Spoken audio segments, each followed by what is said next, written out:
సరళంగా ధమ్మపదం చెప్పుకుందాము. పొద్దున్న 2 శ్లోకాలు ఫినిష్ చేసాము, ఇప్పుడు ఇంకో 2 శ్లోకాలు. ఓం శ్రీ గురుభ్యో నమః. హరి ఓం. శ్రుతిస్మృతిపురాణానామాలయం నమామి భగవత్పాదశంకరం లోకశంకరం. ఓం నమస్తస్మై భగవతే అర్హతే సమ్యక్ సంబుద్ధాయ. సుకరాణిహ్యసాధూని కర్మాణ్యాత్మహితాని చ తత్కర్మ దుష్కరం లోకే హితం సాధు చ యద్భవేత్. చూడండి, ఏది మంచి పనియో తద్వారా ఏది మనకు మంచిని చేయునో, హితము అంటే మంచిని చేస్తుంది, భవిష్యత్తులో కూడా అది మంచిని చేస్తుంది, ఇప్పుడు చేసేటప్పుడు అది మంచి పని. అలాగంటి పనిని ఏరుకోరి చేయడము కొంత వివేకంతో కూడిన వ్యవహారం. దానికి చాలా వివేకం ఉండాలి. అది మీకు సాధారణంగా లోకంలో అది అరుదుగా కనపడుతుంది. చేసే పని సాధుకార్యము, మంచి పని, భవిష్యత్తులో అది హితమును చేయును.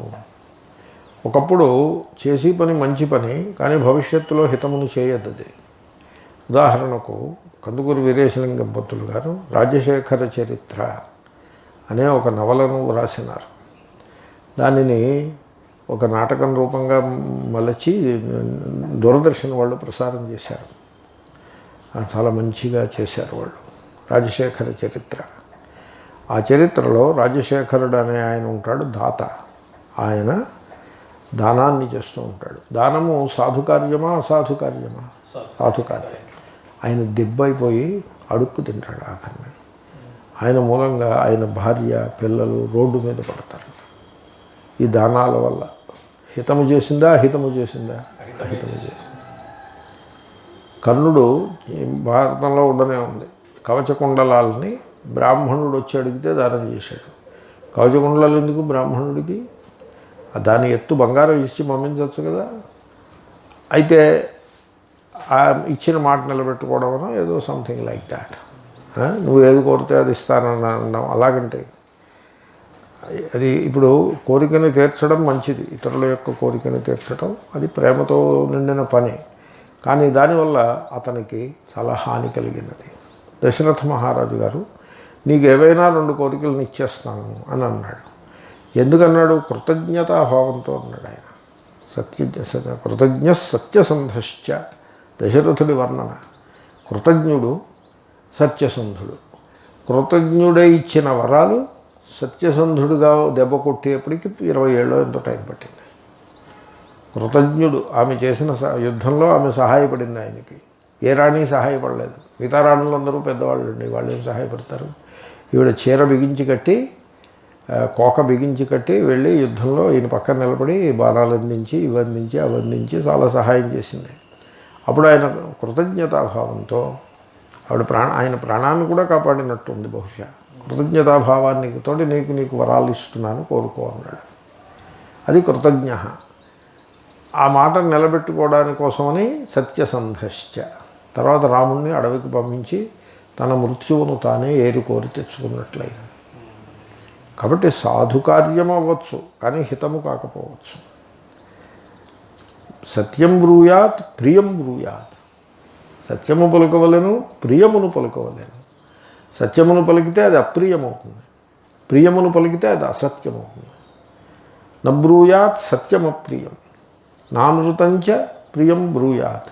ఏష ధర్మ సనాతన. అంటే మాట పలికితే అది సత్యము అవ్వాలి, ప్రియము అవ్వాలి. కష్టం. అయితే సత్యమైతే ప్రియం కాదు, ప్రియమైతే సత్యం కాదు, బ్రేక్ అయిపోతుంది. ఆ 2 కలవడం కష్టం. దానికి శంకరులు దృష్టాంతం ఇచ్చారు. హే సౌమ్య, నువ్వు చక్కగా శాస్త్రాన్ని చదువుకో, నువ్వు పైకి వస్తావు. అది దృష్టాంతం దానికి. అది సత్యమును పలికాడు, హే సౌమ్య అని ప్రియముగా పలికినాడు. కాబట్టి అటువంటి వచనములు చాలా చాలా అరుదు. అలాగే అటువంటి కర్మలు చాలా అరుదు అని ఏం చెప్తున్నాడు. అసాధు కర్మ ఉంటుంది, హితమును చేస్తుంది. మనకి తెలిసి వాడు లంచాలు పుచ్చుకుంటాడు, మనకు తెలిసి వాడు బాగా బిల్డింగ్ అది కట్టి బాగానే ఉన్నాడు, హితమునే చేసినట్టుగా కనిపిస్తూ ఉంటుంది. కాబట్టి సాధుకర్మ అయ్యుండి హితమును చేసేటువంటి కర్మ అంటే భవిష్యత్తులో ఈ అసాధుకర్మ పాపఫలం పరిపక్వమైనప్పుడు దాని యొక్క ప్రయోజనం, దాని దుష్టఫలం ఎలాగూ లభిస్తుంది. కానీ హితము అని అనుకున్నప్పుడు ఈ జన్మలో ఈ సందర్భంలో హితము అని అనుకున్నప్పుడు వాడు చేసిన తప్పు పని హితమవుతుంది. దశరథుడు అనుకుంటాడు కూడా, నేను కనుక సత్యం లేదు ఏం లేదని ఒక్క మాట, నాకు గుర్తు లేదని ఒక మాట అంటే నాకు రాముడు ఇక్కడే ఉండిపోతాడు, ఈవిడ ప్లాన్ అంతా కూడా చిన్నాభిన్నం అయిపోతుంది, I'm unable to do that అని బాధపడతాడు. ఒక్క మాట అన్నో నాకు అలాగేమీ గుర్తు లేదు అని అనేస్తే మహారాజా అయినా నాకు గుర్తు లేదు no I don't remember anything like that అని అన్నాడు అనుకోండి, ఎవరు కాదంటారు? మంత్రులు కాదంటారా? ఎవరు కాదంటారు? కానీ ఆయనకి హితము సిద్ధిస్తుంది. కానీ అసాధు అని భయపడి ఆయన అలా అనలేదు. కాబట్టి సాధువైన కర్మ, హితమైన కర్మ అరుదుగా ఉంటుంది. మనం అటువంటి కర్మలనే ఏరికోరి చేయవలేము అని చెప్తున్నారు ఆయన. సుకరాణి యసాధూని కర్మాణ్యాత్మహితాని చ తత్కర్మ దుష్కరం లోకే హితం సాధు చ యద్భవేత్. సుకరాణి హి అసాధూని కర్మాణి ఆత్మాహితాని.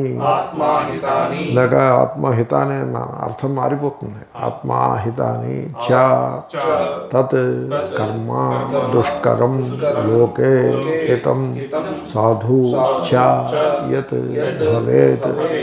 నేనేదో ధోరణిలో చెప్పాను. మొత్తం మీద ఓవరాల్గా పాపకర్మ భవిష్యత్తులో హితమును కలిగిస్తుంది అని చెప్పడానికి నేను ఆ రకంగా చెప్పాను. అలా చెప్పడానికి కొంత ఇబ్బంది ఉన్నమాట వాస్తవం. చెప్తున్నప్పుడు కూడా నాకు ఇబ్బంది అనుభవానికి వస్తూనే ఉంది. కాబట్టి హితమును కలిగిస్తుంది అని కాకుండా హితమును కలిగించినట్లు కన్పట్టును అని చెప్పుకుని దాన్ని అడ్జస్ట్ చేసుకోవాలి.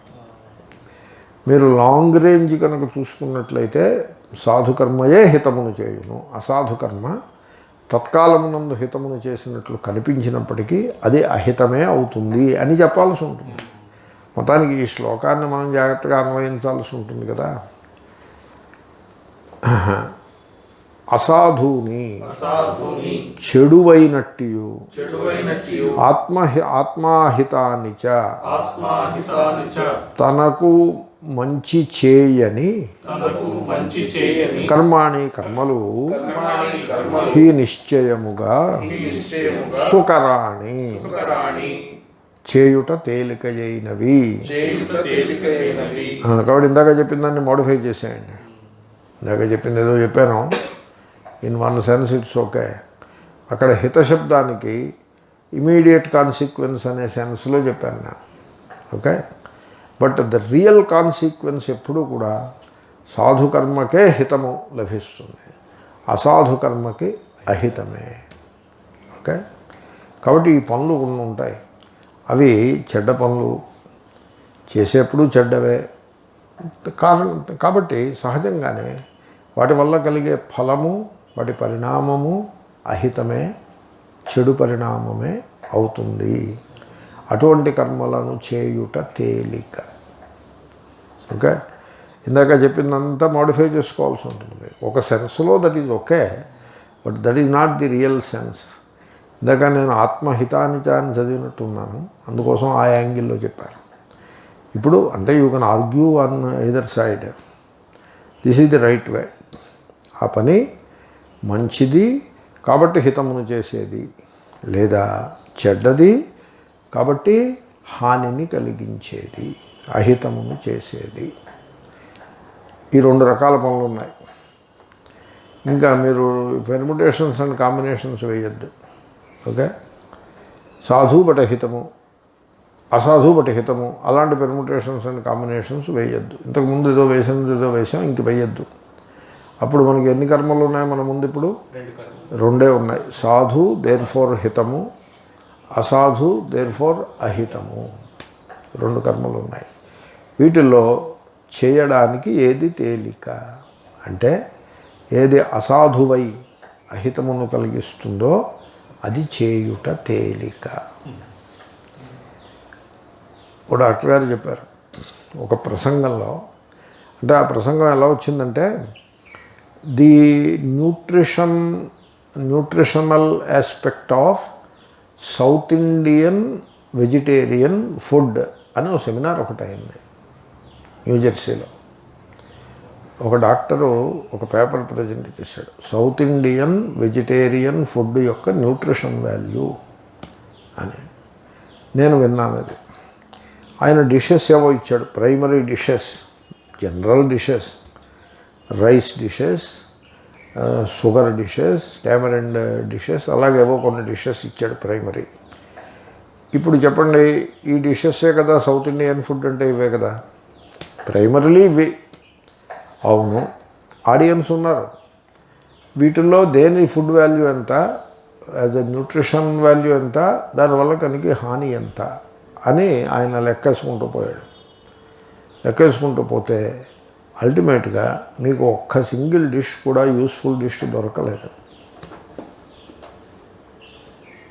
ఇడ్లీ ఉందనుకోండి, మనం ఏమనుకుంటాం, idli is very good for health అని ఒక general feeling, which is in a way true. Compared with dosha and other things, it is true. ఎందుకంటే దోశలో carbonization and over heating of oil, peroxides ఇలాంటివన్నీ ఉంటాయి. ఇడ్లీలో ఈ సమస్య ఉండదు, స్టీమ్ చేస్తారు కనుక. కానీ ఇడ్లీలో వీళ్ళు చేసే ఇడ్లీలో 75% వైట్ రైస్, అది వైట్, అది కార్బోహైడ్రేట్. 75% రైస్, 25% పప్పు. ఆ పప్పులో 40% ప్రోటీను, 60% కార్బోహైడ్రేట్. మీరు పర్సంటేజెస్ చూసుకుంటే అప్ టు 85% రైస్ అవుతుంది, 15% ప్రోటీన్ ఉంటుంది. How can you call it healthy food? There is one problem. తర్వాత చట్నీలు వేసుకుంటారుగా, కారపొడులు చట్నీలు వేసుకుంటారుగా, వాటన్నింటిలో కూడా సాల్ట్ ఎక్కువ ఉంటుంది.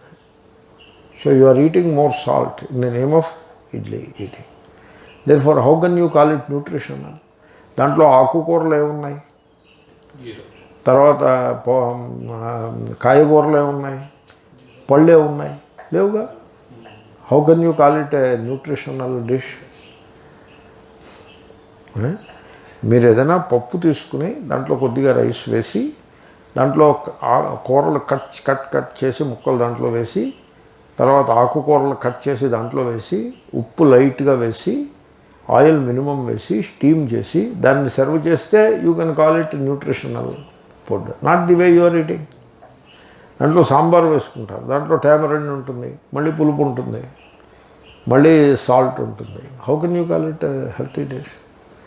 ఈ రకంగా అనలైజ్ చేసుకుంటూ పోతే ఆయన ప్రతి డిష్నే అనలైజ్ చేశాడు.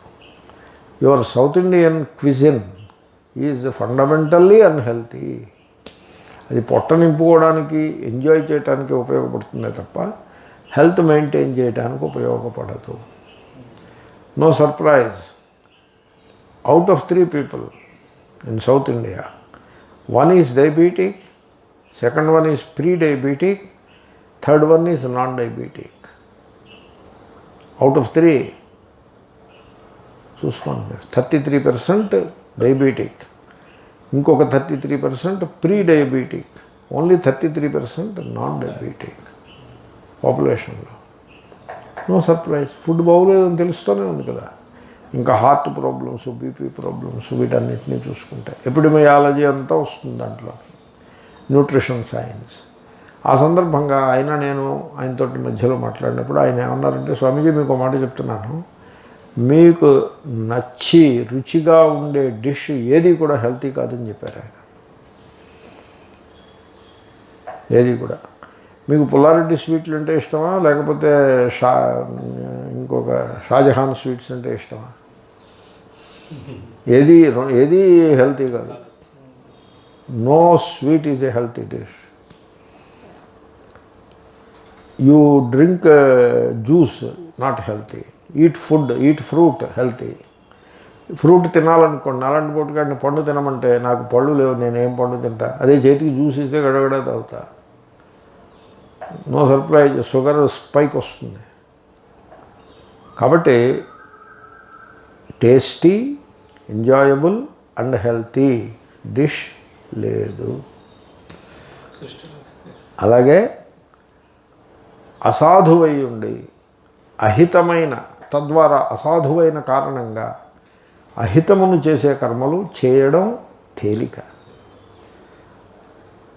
సాధువైన కర్మలు దేర్ఫోర్ హితమును కలిగించేవి చేయడం కష్టం. మీకు కంపారిజన్ సరిపడింది కదా, అదే. ఇప్పుడు మీరు, నేను ఇలాంటి దృష్టాంతాలు నేను చూసినవి చెప్తూ ఉంటాను.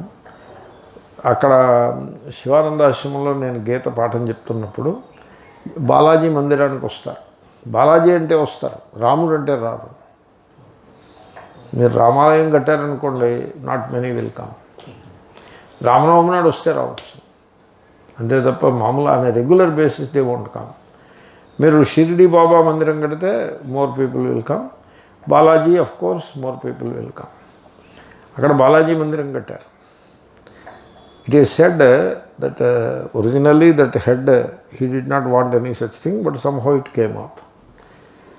ఎటు వచ్చి శివానంద వాళ్ళు వెంకటేశ్వర స్వామి దేవాలయం పెట్టుకున్నారేమిటి అని చిన్న కాంట్రడిక్షన్ లాంటిది ఏదో మనస్సులో మెదులు ఉంటుంది. ఆ కాంట్రడిక్షన్ని ఓవర్కమ్ చేయడం కోసం దాని ముందు యోగా అని పెట్టారు. శివానంద అంటే is he for temple or is he for yoga? Is for yoga. He stood for yoga. Is not a temple guy. Temple man కాదు ఆయన. ఆయన యోగా పర్సన్. అంచేత ఇప్పుడు ఆయన మరి శివానంద ఆశ్రమం కదా, అక్కడ బాలాజీ టెంపుల్ కొంచెం వాళ్ళకే డౌట్ వచ్చి దాని ముందు కాంప్రమైజ్ అయిపోయారు, యోగ బాలాజీ అని పెట్టారు. They come, devotees come. ఆయన ఏదో పూజాది చేస్తారు, that is all wonderful. Devotees వస్తారు. వాళ్ళు అలా వస్తున్నప్పుడు ఇక్కడ హాల్లో ఏదో లెక్చర్ అవుతోందని వింటారు, గమనిస్తారు. They ignore it and go to the temple. అది మనస్సులో ఉండిపోతుంది. మళ్ళీ వెనక్కి వచ్చేప్పుడు వెళ్ళిపోతారు. 5 వస్తే 3 వెళ్ళిపోతారు. ఇద్దరికి క్యూరియాసిటీ కలుగుతుంది. ఇటు వస్తారు, వచ్చి కూర్చుంటారు. కూర్చుని 5 minutes అయ్యేప్పటికీ they get up and go away. ఎందుకని? భగవద్గీత చదువుకున్నట్లయితే, శ్రవణమే చదువుకోవడం అంటే, చదువుకున్నట్లయితే అది ఎంతో హితమును చేస్తుంది. సాధు హితము అయిన పని, కానీ కష్టం. కాబట్టి ఈ రకంగా ఎక్కడైనా సరే సాధు హితము కష్టము, అసాధు అహితము. టెంపుల్కి వెళ్ళడం గురించి చెప్పట్లేదు నేను. సాధు హితము కష్టము అన్నదానికి దృష్టాంతంగా చెప్పాను. అసాధు అహితము తేలిక. అంచేతనే తేలిక పనులు చేసి కూర్చుంటారు జనాలు. వేదాంతం చదువుకోవడం తేలిక, లేకపోతే టెంపుల్ పూజలు అవి చేసుకోవడం తేలిక? ఏది తేలిక? పూజలు అవి చేసుకోవడం తేలిక. అంచేతనే మన వేదాంతం చదువుకుందామని వచ్చి దాంట్లో పడతారు. చాలామంది వేదాంతం చదువుకుందుకు వస్తారు. They sacrifice so much and come and then they become temple priests, glorified temple priests. Temple ప్రీస్ట్కి వీళ్ళకి మధ్యన క్లాషెస్ కూడా ఉంటాయి. నేను చూశాను క్లాషెస్. టెంపుల్ ప్రీస్ట్ అన్నాడు, చూడండి నేను అభిషేకం చేసుకుంటుంటే మీరు మంత్రం చెప్పి నన్ను డిస్టర్బ్ చేస్తున్నారు మీరు అంటాడు. ఈ మ్యాటర్ని పెద్ద స్వామి దగ్గరికి పట్టుకుపోతే పెద్ద స్వామి నోనో లెట్ దెమ్ పార్టిసిపేట్ అని చెప్తే ఇంక నోరు మూసుకుని ఊరుకున్నారు. అలా తర్వాత ఇంకో కొంతమంది ప్రీస్టులు ఉంటారు. వాళ్ళు పెద్ద స్వామిని లెక్క చేయరు, చిన్న స్వామిని లెక్క చేయరు, ఏ స్వామిని లెక్క చేయరు. ఓ ప్రీస్ట్ ఏమని చెప్పాడంటే, అమ్మ నువ్వు కనుక అభిషేకం మంత్రం మొదలుపెట్టావంటే మర్యాద దక్కదని చెప్పాడు. What do you think? Stop it. పెద్ద స్వామీజీ ఈ బాత్ మత్ కరో అయితే మరి బయటన అయితే అని చెప్పాడు. దాంతో ఆవిడ భయపడిపోయి, ఎంత పరుషంగా చెప్పాడంటే భయపడిపోయి ఊరుకుంది. పెద్ద స్వామి చెప్తే పెద్ద స్వామి మాత్రం ఏం చేస్తారు? ఆయన ఐదు లెక్క చేయడు, ఈజ్ పూజారి.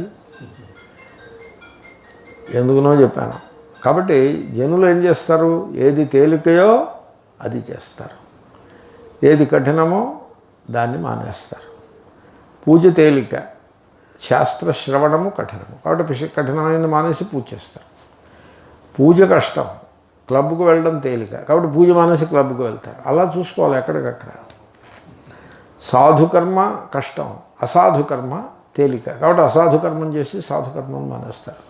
డబ్బు సంపాదించడమే ఉందనుకోండి, ప్రతీ నెల కష్టపడి సంపాదించి దాంట్లో కుదవ పెట్టుకుని ఆ వచ్చినటువంటి సొమ్ముతో కుటుంబాన్ని గడపడం కష్టం.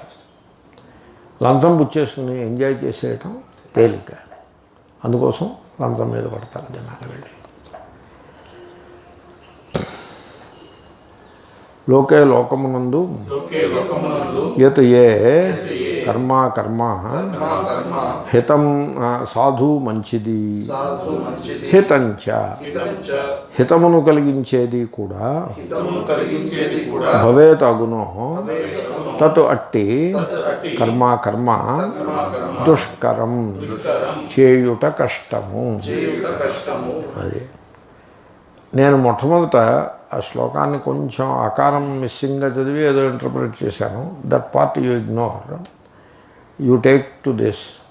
అసాధు దేర్ ఫోర్ అహితం ఈజీ, సాధు దేర్ ఫోర్ హితం డిఫికల్ట్. మీరు గమనించారు, మీరు ఏం చేస్తారో నా అలవాటు నేను చెప్తున్నాను, మీ అలవాటుతో మీరు పోల్చి చూసుకోండి.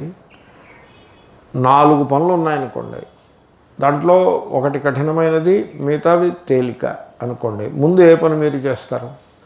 నేనేం చేస్తానో తెలుసిన, ముందు కఠినమైనది చేస్తాను. నేను గిన్నెలు తోమాను అనుకోండి, ఉన్న వాటిల్లో కల్లా కఠినమైనది ముందు తోముతాను. బట్టలు ఉతికితే ఉన్న వాటిలో కల్లా చేతులు నొప్పి పుట్టి పెద్ద ధోతి ఉంటుంది, దాన్ని ఉతకడం, బనీని ఉతకడం తేలిక. నేను బనీని ఆఖరి కట్టిపెట్టి ఆ పెద్ద ధోతిని ముందు ఉతుకుతాను. ఉన్నదాంట్లో కఠినమైనది ముందు చేస్తాను. ఎప్పుడూ ఇదే ధోరణి, కఠినమైనది ముందు చేస్తాను. అలాగే అలవాటు చేసుకోవాలి. కఠినమైనది ముందు చేయడం అలవాటు చేసుకుంటే మీరు ఎప్పుడూ సాధుకర్మలనే చేస్తూ ఉంటారు. ఎందుకంటే సాధుకర్మలు కఠినంగా ఉంటాయి. అదే మీరు తేలికైంది ముందు, కొంతమంది ఇలా ఉంటారు, తేలికైంది ముందు చెంచా అడుగుతాడు. అక్కడ పెద్ద ప్లేటు గిన్నెలు అవి ఉంటే ముందు చెంచా వాష్ చేస్తాడు.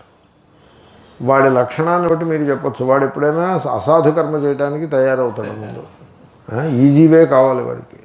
అంచేతనే జీవితంలో వాడు డిఫికల్టీస్ని ఫేస్ చేస్తాడు. ఈజీ వే కావాల్సిన వాడు ఎప్పుడు కూడా అలా ఆలోచించుకోవాలి.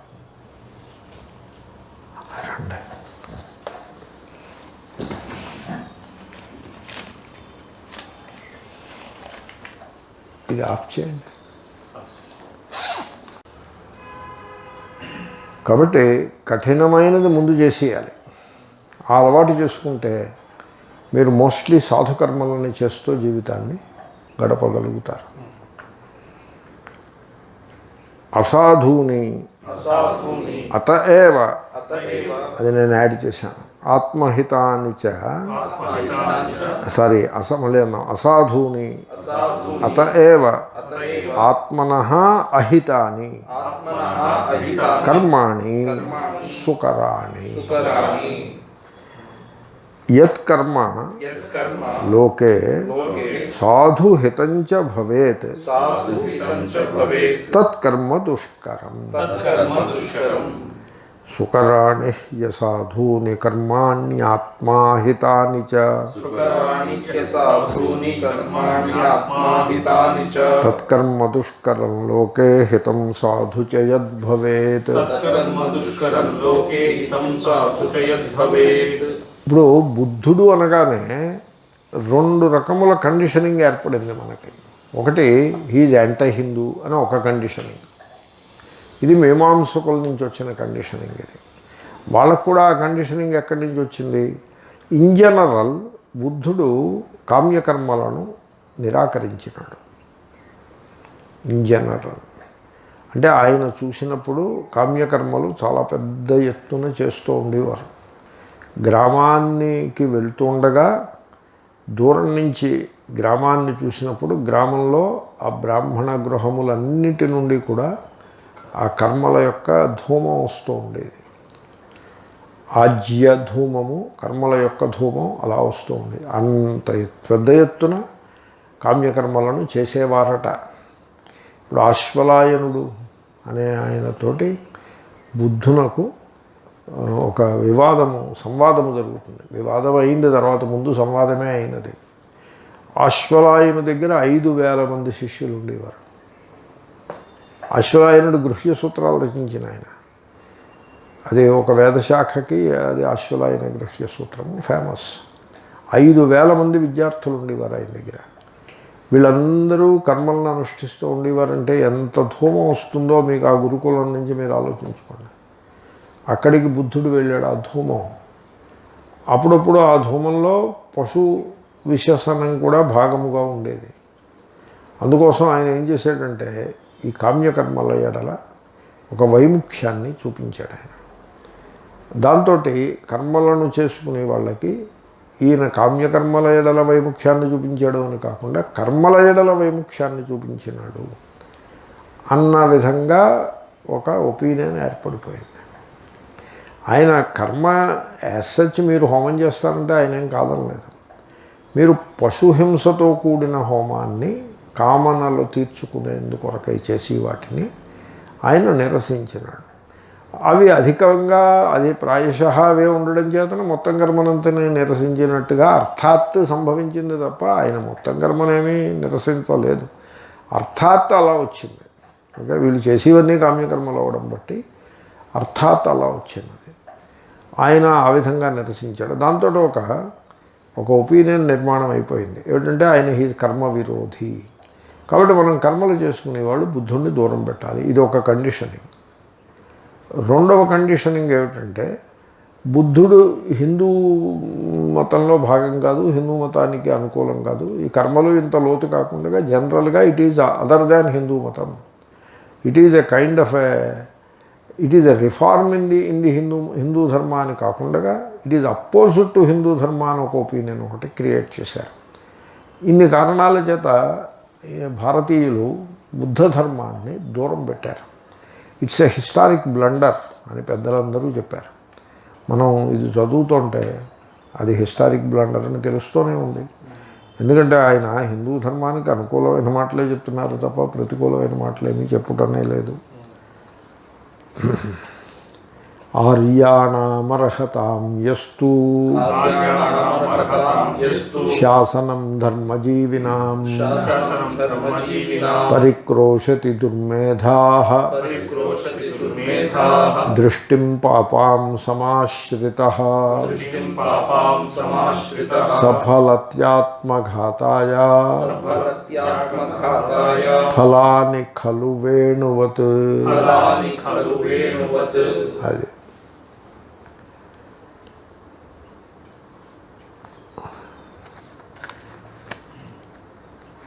ఆయన కొత్త సంగతి ఏదో చెప్తున్నారు.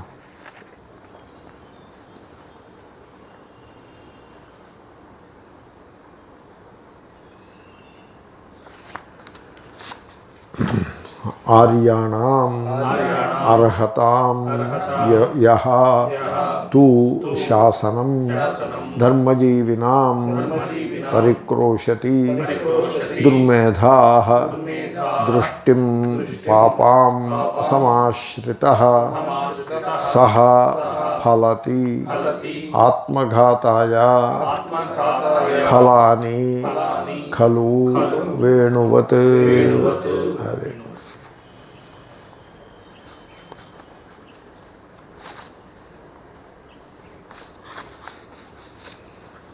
పరిక్రోషిత అంటే రెప్యూడియేట్స్ అని రాసినట్టున్నారు ఆయన. నిందించు స్కార్న్స్. ఓకే.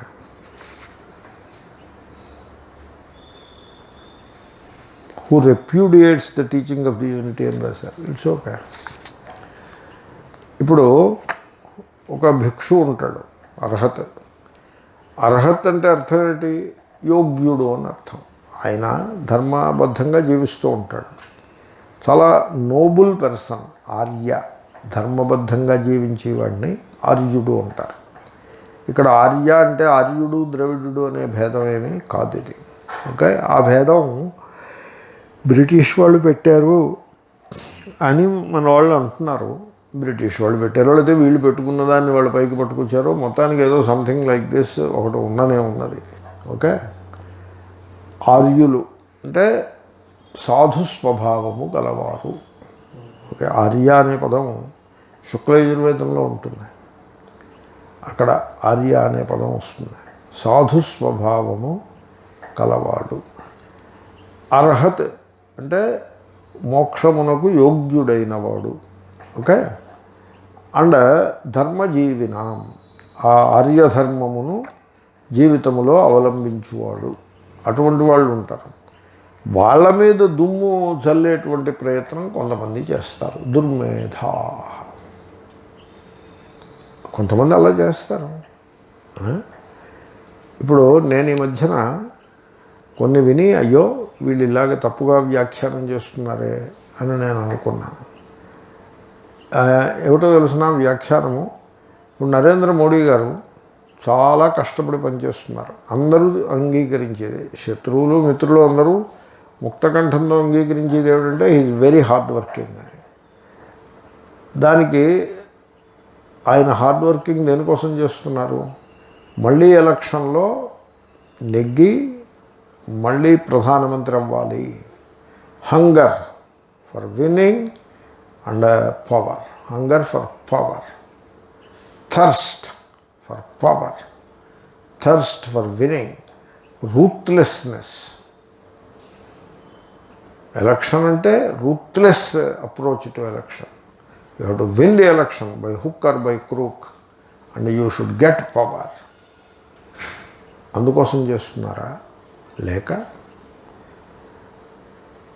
ప్రజలకు సేవకుడుగా ప్రజాహితమును చేయుట కొరకు పార్టీని బలోపేతం చేసి, తద్వారా దేశాన్ని బలోపేతం చేసి, దేశానికి సుశాసనమును ఇచ్చి, ప్రజల యొక్క హితమును సంపాదించుటకై కష్టపడి పనిచేస్తున్నారా? ఎందుకోసం కష్టపడి పనిచేస్తున్నారు?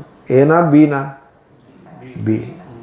కానీ టీవీలో అరగంట సేపు ఏని ప్రస్తావించాడు ఒక ఆయన, టీవీ యాంకర్ ఒకడు. ఏని, ఆ ఏ ఓ పుస్తకం కూడా రాశాడు. ఏ చాలా కష్టపడి పనిచేస్తుంటే ఏ అనేది పెట్టాడు.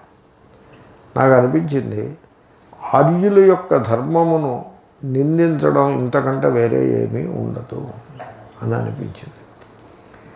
వీళ్ళు ఈ జర్నలిస్టులు కొంతమంది ఎంత దుర్మార్గంగా ఉంటారో తెలిసిన. నేను మొన్న కూడా చెప్పాను, ఆయన డ్రెస్ ఎక్కడి నుంచో ప్రయాణం చేసి వచ్చారు. మోడీ గారే జీప్లోనో దేంట్లోనో మోటార్ సైకిల్ మీద జీప్లోనో ప్రయాణం చేసి వచ్చారు. రోడ్లన్నీ కూడా దుమ్ము, ఒళ్ళంతా దుమ్ము పడింది.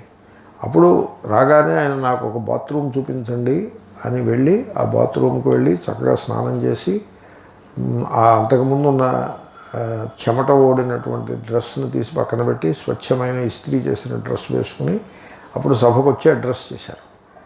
ఓకే, ఈ జర్నలిస్ట్ అంటాడు, ఆయన for the sake of A change of clothes 10,000 మందిని వెయిటింగ్లో అట్టే పెట్టాడు అని చెప్పాడు. Okay, just listen. Number 1. Number 2, ఆయన కరెక్ట్ టైంగా అనౌన్స్ చేసిన టైంకి 60 నిమిషం ముందు వచ్చి కరెక్ట్గా అనౌన్స్ చేసిన టైంకి సభను అడ్రస్ చేశారు. ఇప్పుడు పైవాక్యము, ఆయన చేంజ్ ఆఫ్ క్లోత్స్ కోసం 10,000 మందిని వెయిటింగ్లో పెట్టారు అంటే అది ఆయన్ని నిందించినట్టు అయింది కదా, అది తప్పు కదా. అది అతను చెప్పాల్సింది ఏమిటి? ఆయన కరెక్ట్ టైంకి వచ్చారు, మొత్తానికి కొంత టైంని చిక్కబట్టి చక్కగా స్నానం అది చేసి మంచి డ్రెస్ వేసుకుని స్వచ్ఛమైన వస్త్రధారణం చేసి ఆ దుమ్ము కొట్టుకుపోయిన డ్రెస్ పక్కన పెట్టి ఆయన వచ్చారు. అయినా కూడా ఆలస్యం కాకుండానే టైంకి వచ్చారు అని చెప్పాలా? అలా చెప్పకుండా దాన్ని ఇలా ట్విస్ట్ చేసి చెప్పాడు. ఎంత దుర్మార్గులో చూడండి వీళ్ళు. ఆర్యులను అలాగ నిందించవచ్చునా? ఆర్యధర్మమును ఆ విధంగా నిందించుట తగునా? తగదు కదా, అలా చేయకూడదు కదా. అలా చేస్తూ ఉంటారు. అలా ఎవరైతే చేస్తారో వాళ్ళు ఏం చేస్తారంటే వాళ్ళ దృష్టి ఎప్పుడు పాప దృష్టే ఉంటుంది. ఇప్పుడు మీకు నేను 2 దృష్టాంతాలు చెప్పాను. పాప దృష్టితో చూసినప్పుడు హార్డ్ వర్క్ ఎలా కనపడుతుందో మీకు చెప్పాను. పాప దృష్టితో చూసినప్పుడు స్నానం చేసి స్వచ్ఛమైన బట్టలు వేసుకోవడం ఎలా కనపడుతుందో చెప్పాను. మీరు పాప దృష్టితో చూస్తే మీకు ఆ కనపడేదంతా దోషభూయిష్టంగానే కనపడుతుంది. సైలెంట్గా ఉన్నాడు అనుకోండి, చూడు వాడికి ఎంత పొగరో, ఏం మాట్లాడ్డా. తిట్టినా మాట్లాడలేదనుకోండి, చూడండి తిట్టినాడు మూసి కూరుకున్నాడు, ఏదో మతలబు ఉండే ఉంటుంది, ఏదో దోషం వాళ్ళు ఉండబట్టే కదా తిట్టితే పడుకున్నాడు అని. ఇలాగా ప్రతి అంశమును పాపపు దృష్టితో చూడడం. See through the prism of ill will. ఆ దోష దృష్టి, ఇల్విల్ అంటే ద్వేషబుద్ధి అనే ప్రిజం పెట్టుకుని చూడడం. చూస్తే ప్రిజంలో ఏమవుతుంది, అవతల వైపు ఉన్న సూర్యకిరణములు స్వచ్ఛముగా ఉన్నా యువతల వైపు వచ్చేప్పటికీ రంగురంగులు కనపడతాయి. అలాగే ఆ ప్రిజంలో, రాంగ్ ప్రిజంలో, పాప దృష్టి అనే ప్రిజంలో చూసేప్పటికీ ఒక మనిషి యొక్క చిన్న పని కూడా పాపపు కర్మలాగా, ఆ మనిషి యొక్క జీవితము పాపభూయిష్టము వలె వీడికి కనపడుతుంది. అదంతా వీడు వర్ణించి ఆ వ్యక్తిని దిగజార్చే ప్రయత్నం చేస్తాడు, ఆ వ్యక్తిని నిందించే ప్రయత్నం చేస్తాడు. ఇటువంటి వాళ్ళు, ఇటువంటి పాపాత్ములు వాళ్ళు ఏమైపోతారో తెలిసిన, వాళ్ళు చేసిన కర్మల యొక్క, ఈ పాపకర్మ యొక్క దుష్ఫలితాన్ని వాళ్ళు అనుభవించి తీరుతారు. దీనికి దృష్టాంతం ఏంటంటే, వెదురు మొక్క అది చెరలా పైకంట పెరుగుతుంది, బాగా పెరుగుతూ ఉంటుంది, వేగంగా పెరుగుతుంది. ఓకే, పెరిగిన తర్వాత దానికి పువ్వులు వస్తాయి, వెదురు పువ్వులు వస్తాయి. ఎనీ గ్రాస్, అది వెదురు కూడా గ్రాసే, ఎనీ గ్రాస్ మొక్కలాగా పువ్వులు వస్తాయి, ఆ చెట్ట చిగురిన పువ్వులు వస్తాయి. మీకు గ్రాస్ చూడండి, దానికి చిగురిన పువ్వు వస్తుంది, చిన్న చిన్న పువ్వులు ఉంటాయి, తెల్లగా ఉంటాయి. వెదురు కూడా తెల్లగానో ఎల్లోగానో పువ్వులు వస్తాయి. ఆ పువ్వులు ఫలదీకరణము, క్రాస్ పాలినేషన్ అయ్యి అవి చిన్న చిన్న కాయల్లా తయారవుతాయి. గింజలు మళ్ళీ పడి ఇంకో కొత్త వెదురు మొక్క వస్తుందన్నమాట. ఎప్పుడైతే వెదురు ఆ స్థితికి చేరుకుందో, అంటే ఫలము వచ్చే స్థితి దానికి ఎప్పుడైతే వస్తుందో అది చచ్చిపోతుంది. లేదా అప్పటికి మంచి బలంగా తయారవుతుంది. రాను జనులకు వెదురు అంటే చాలా ఉపయోగకరమైనది కనుక వాళ్ళు కట్ చేసేసి, లేతగా ఉన్నదాన్ని కట్ చేయరు, మంచి ముదిరినటువంటి వెదురుని కట్ చేసి తీసుకెళ్ళి వాళ్ళు ఏదో వస్తువులు తయారు చేసుకుందుకు వాడతారు. మొత్తం మీద ఆ పండు వచ్చిందంటే వెదురు అది ఎండిపోనైనా ఎండిపోతుంది, లేకపోతే జనులు దాన్ని కట్ చేయనైనా కట్ చేసేస్తారు. దాని జీవితము దాని జీవితము అంతమైపోతుంది. అలాగే ఈ మహాత్ములను నిందించి వాళ్ళు ఎవరైతే ఉన్నారో వీళ్ళ జీవితం కూడా వెదురు మొక్క వలె అంతమగును. అంటే వీళ్ళు చేసిన పాపాలు పెరుగుతున్నాయి, ఆ పాపములు పండుతాయి, ఆ ఫలం స్థాయి వచ్చేప్పటికీ వాళ్ళు సర్వనాశనం అవుతారు. వెదురు ఫలం స్థాయి వచ్చేప్పటికి ఎలా అయితే దాని బ్రతుకు అంతమైపోతుందో, అలాగే వీళ్ళు చేస్తున్న పాపములు ఫలస్థాయికి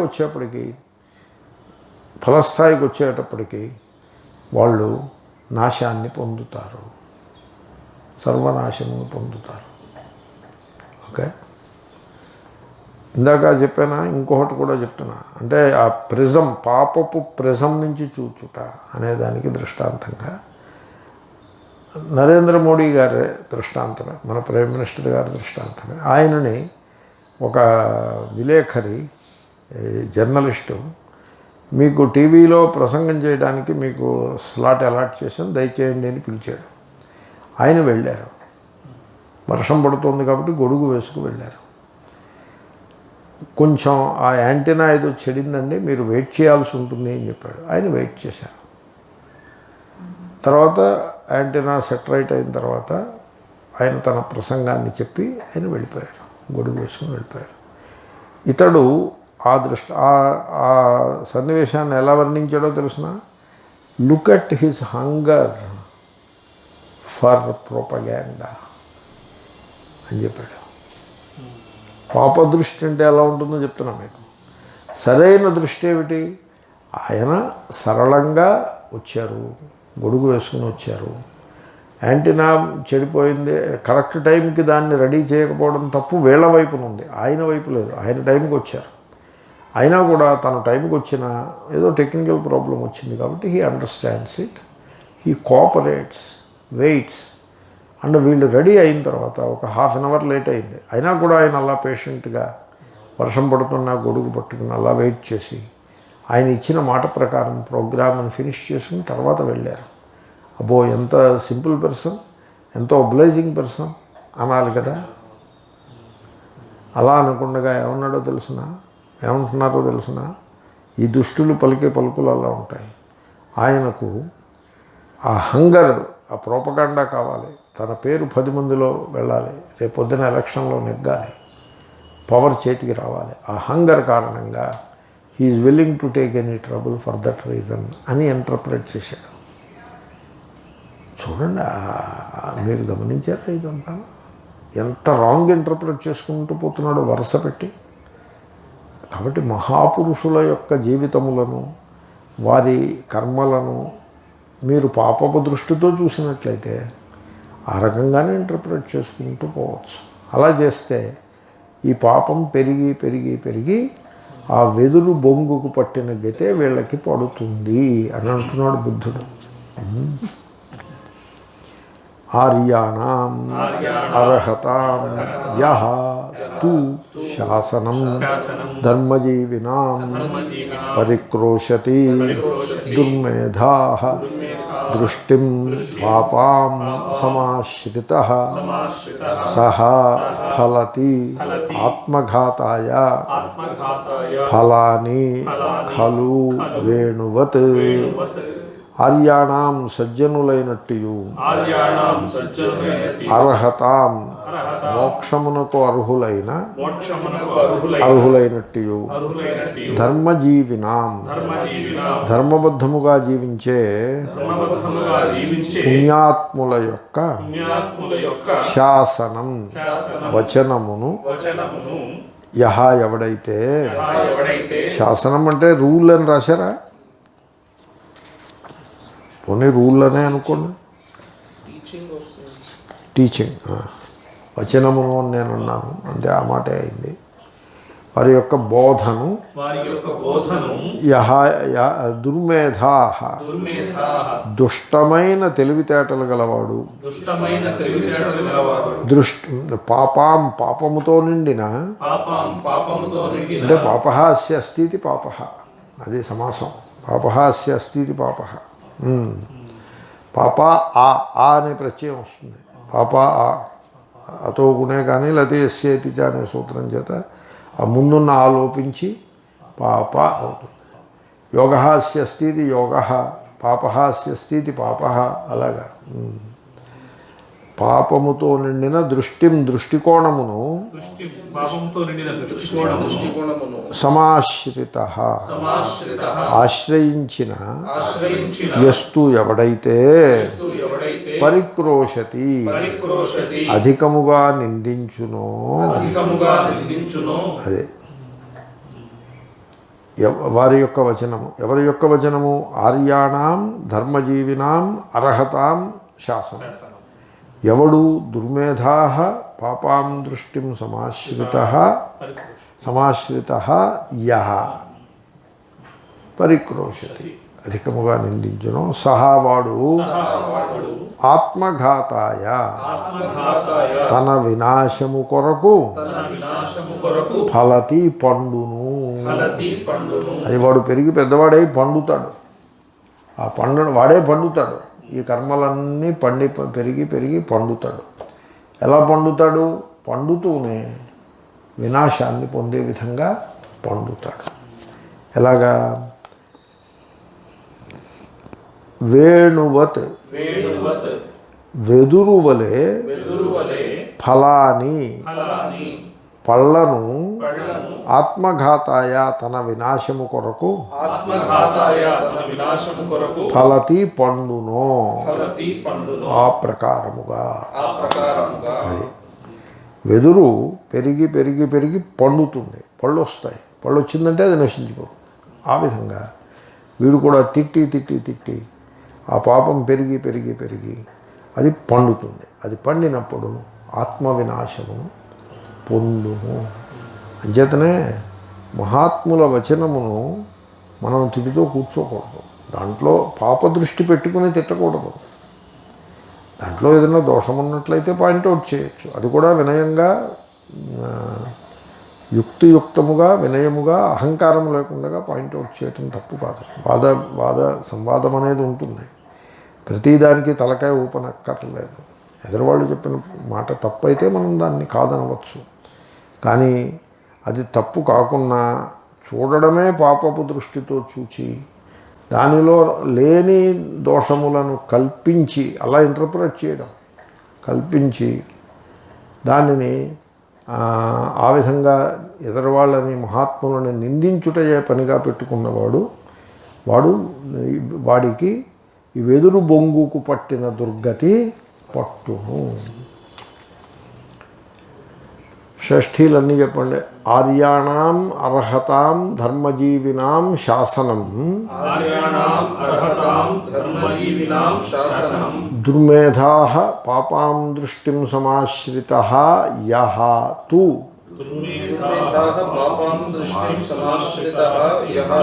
పరిక్రోశతి సహ ఆత్మఘాతాయ ఫలతి. వేణుః ఆత్మఘాతాయ ఫలాని ఫలతి ఇవ. ఇవ ఎక్కడి నుంచి పట్టుకొచ్చాను నేను? వేణువత్ అని ఉంది కదా, ఆ వత్ అంటే ఇవ, ఆ ఇవ ఇక్కడ పెట్టాను. ఓకే.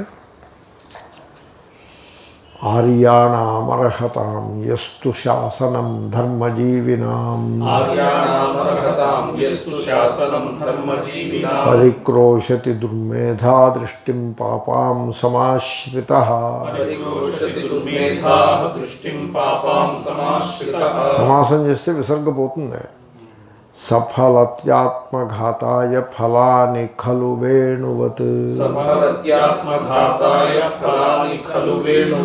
తర్వాత శ్లోకం ఊరికే అలా మననం కోసం. ఆత్మనైవ కృతం పాపం సంక్లిష్ణాత్యాత్మనా నరః. సంక్లిష్ణాతి అన్నమాట. నా అనేది ప్రత్యయం, ప్రీణాతి క్లిష్ణాతి, అలాగా క్లిష్ ధాతువు, నా ప్రత్యయంష్నా అంటారు. ష్నాతి అశ్నాతి, అష్ నాతి, క్లిష్ నాతి, అదంతా ఒక గణం. అది ఆత్మనాచాకృతం పాపం ఆత్మనైవ విశోధ్యతే. ప్రత్యాత్మం శుద్ధ్యశుద్ధీః నాణ్యమన్యో విశోధయేత్. ఓం పూర్ణమదః పూర్ణమిదం పూర్ణాత్ పూర్ణముదచ్యతే పూర్ణస్య పూర్ణమేవావశిష్యతే. ఓం శాంతి శాంతి.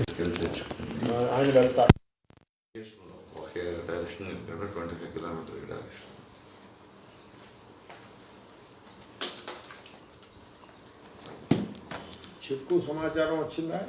ఎల్లుండి వస్తుంది స్వామి. ఇప్పుడు యూనియన్ బ్యాంక్ మారుతూ ఉంది కదా, డిలే అవుతుంది.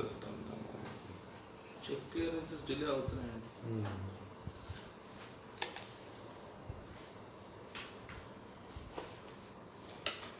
చెక్కు సిస్టమ్ పోయింది, స్లోగా డిజపేర్ అయిపోతుంది. అయితే మనకి మజ్బూరీ ఉంది. నాకు ఎలా తెలిసిందంటే అకస్మాత్తుగా మా నాన్నగారు ఆఫీస్ నుంచి ఫోన్ వచ్చింది. Office liquidate Hindustan fluoro carbons అనే కంపెనీ ఉండే, దాంట్లో పనిచేసేవాళ్ళు. So government has decided to close it down. సో ఏదో డ్యూస్ అవన్నీ ఉంటే, ఏదో కొంత మీకు డ్యూస్ ఉన్నాయి చెక్ పట్టుకొని వెళ్ళండి. సమ్మని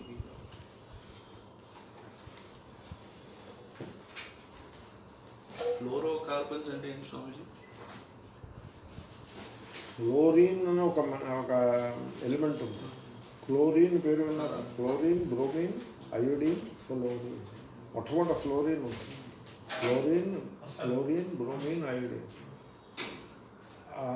వాటిని హాలోజన్స్ అంటారు. సెవెంత్ గ్రూప్లో ఉంటాయి. ఫ్లోరిన్ ఈజ్ ఎ గ్యాస్, చాలా డేంజరస్ గ్యాస్. హెచ్ఎఫ్ అని అంటే ఫ్లోరిన్ తోటి